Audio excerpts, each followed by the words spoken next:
Hello, so this is a showcase of a tool I called Kontakt, which is an advanced contact sheet.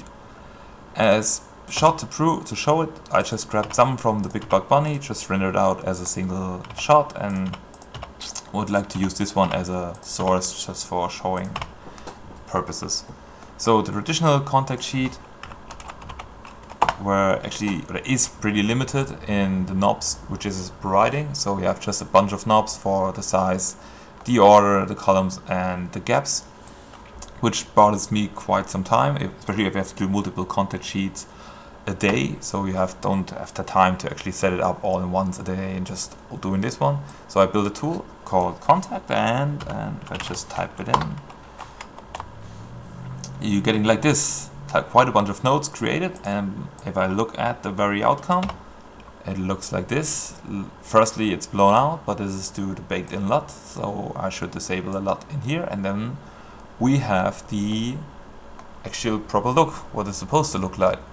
So first off, the sheet itself calculates how many rows and columns you should have to have a balanced out distribution, to keep in a certain aspect ratio and not just have like one row and 10 columns or stuff like this. So it does that on creation time. So on top of that, you can define if you have a full res contact sheet, meaning every shot gets shown in a very own resolution. You don't have like a quality loss. So, but in my case, I think it's half res should be enough for just judging colors.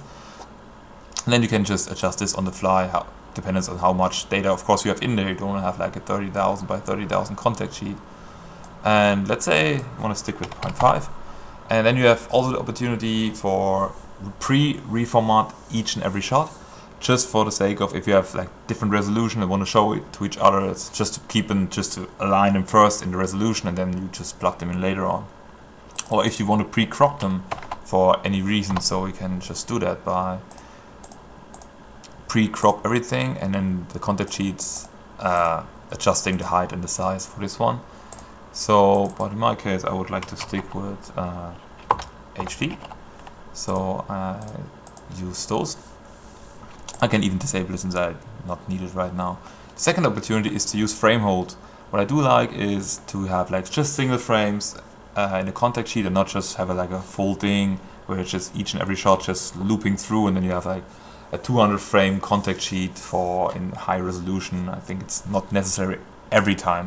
So I quite like to have a frame hold in here. You can define them once you are set it up. So I say, hey, I want to have like these frames as my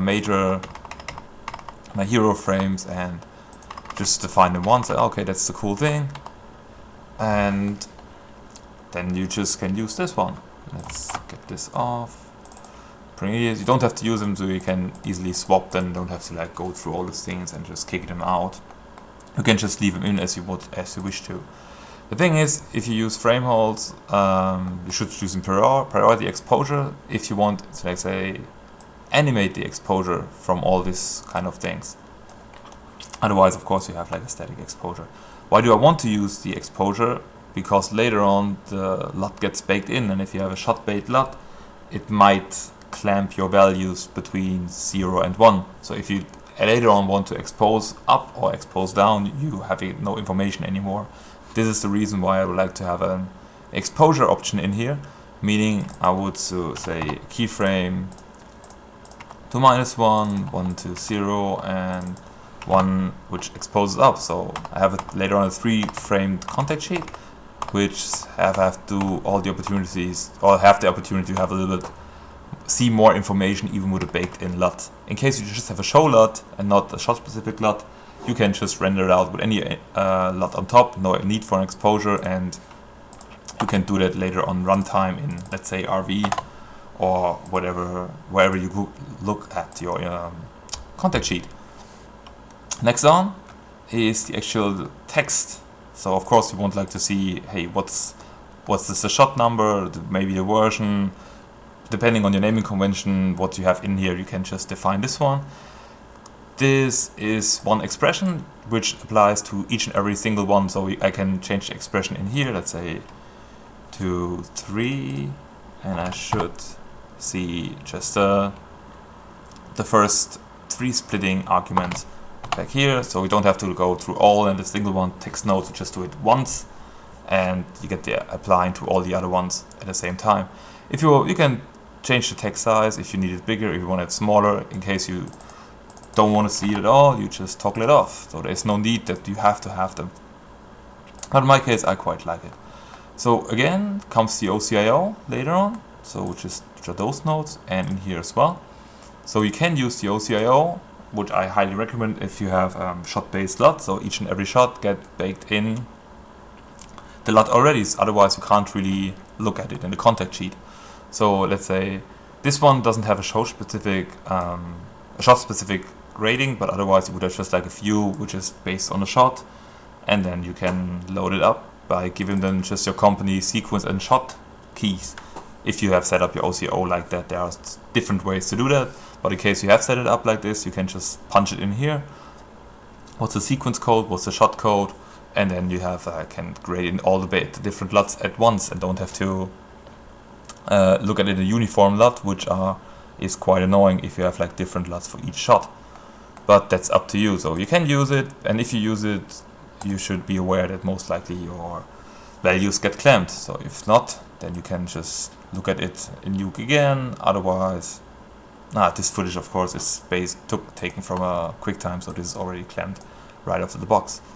But I quite enjoy to have like the OCO flexibility, and then in my project to pass it on and just bake it in.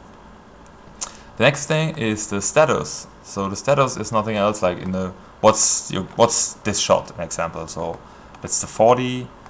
So let's go to the 40 and see the status is yellow, meaning work in progress. I can change this then to temp, kickback, or whatever it is, depending. This is set up. This is configurable, so you can easily put more status in your as a list, and then you can just have more as an option. If you want to do really fancy, you would sync it with Shotgun, F-Track, or your similar database. Just read it out and set those, get in sync, and then just set it on runtime. Meaning you have the current status of the shot at this very moment on runtime, but don't have to adjust anything at all. I quite like the points. You don't have to go with the points. This is an option with the frame, which is also adjustable in size, same as the point. If you want to have like a big point, you can have a big point and the frame, or just an overlay overall, which is not really useful for colors, but to give you an opportunity just to see, okay, geez, there's just one approved, the other ones are still in progress. It's an option, not the best one, but it's there. And again, I would like to stick with the points and just make it almost opaque on these saturated images, and okay, keep it down a bit in size. That's not bothering me, and just for touching the colors. If you have a frame, you might get a little bit of complementary contrast between the frame and the shot itself. Therefore, I would go with the point. And lastly, it's the meta, which is metadata based what you have in your render, so you can grab it from there. And if I make it visible, it's by just checking the alpha. So in this case, hey, when got this very project or this very image created, of course the height, width, this is also configurable, so you can easily adjust this as per your needs. But then you can just check the image without any additional data, and you just jump in and see which version it is, which artist, and all these things. This is just not a placeholder, so therefore it just grabs a node from above. But if you have it in your meta stream, it's easily grabbable, and then you can adjust this in size. You can the size, the kerning, leading, and this stuff like that. So it comes in handy, in my opinion, because if you want to look at an image and like, oh, okay, who did that, or when, it's, oh, okay, you see the date, the artist, the version, and all this information you would like to know at this very moment without bothering at the main judging. And that's it for now. So the major idea is to keep it all in once. You have a visualization, which is the actual status. So in case I just get this to kickback, this is pink, so I know, okay, pink is the temp ones, and then pink is the kickbacks, and then I can easily read out the status from the box. that's what it is. I quite like to have like one tool to rule them all, and so far it went pretty well.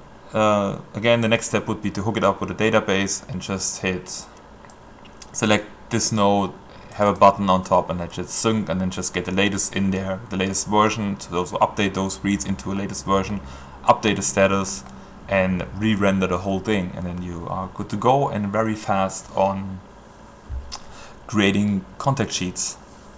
Cool. Thank you.